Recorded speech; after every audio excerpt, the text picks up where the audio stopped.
பின்னாடி ஃபுல்லாக ஒரு 100-200 ஏக்கர் வந்து நெல் பயிர் தான். இது அதிகாரி வந்து விரைஞ்சு நடவடிக்கை எடுக்கணும்.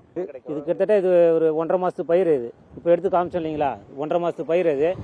அது அதிகாரிங்க வந்து பார்த்துட்டு உரிய நடவடிக்கை எடுக்கணும்.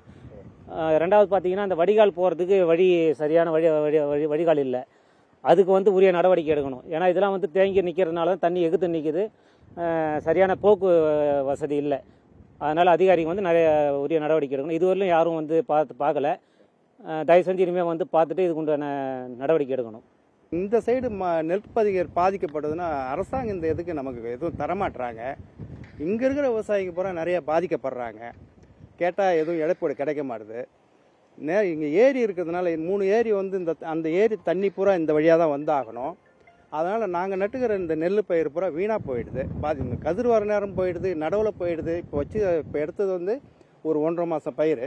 இந்த 1.5 மாதம் பயிர்லேயே இவ்வளோ செலவு பண்ணி வீணாக போயிடுதுங்க. எந்த விதமான இழப்பீடு கிடையாது.